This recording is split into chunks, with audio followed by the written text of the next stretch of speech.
me lojë. Kjo zgjedhja e kryeparlamentarit, vendimi edhe vendimi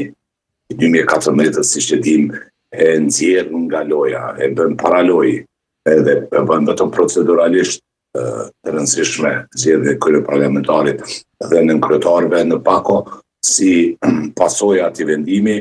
është mos ta quaj krejt depolitizu, po është departizu procesi i konstituimit të kuvendit si trup më i lartë udhëheqëse në vend.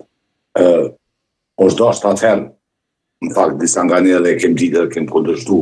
që ky vendim i gjykatës kushtetuese është precedent i rrezikshëm, po jashtë që është konsideruar e tillë si vendim i denj, profesional të shumë kështu dinjitas me integritet, edhe duhet ta respektosh sepse është vendim gjykate kushtetuese, të pëlqej apo jo, por gjithsesi nuk është Bibël as Kur'an që mos të kontestohet. Kjo ka sjellë na shumë i pasojën atij vendimi. Për mu pak, ta themi kështu si informacion, ndoshta keq me qenë e vlefshme. Për mua dhe besoj për plot të tjerë të cilët edhe studiojnë politikën edhe kanë pasion politikën edhe politikat që ato dhe ligjore, është paksa e pakuptimt,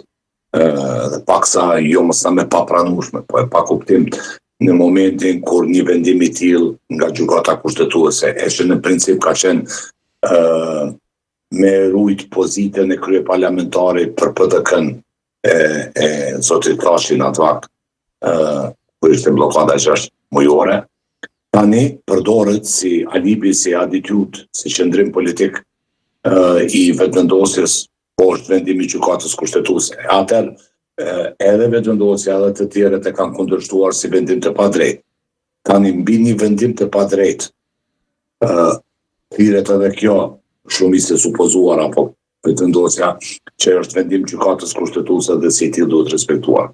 O pak diskutabile kjo, duhet rinë e terë politikisht. Ndërsa përsa i përket informacionit, po mendoj është situata krejt evidente që jo strategjia politike për mos me nshu pe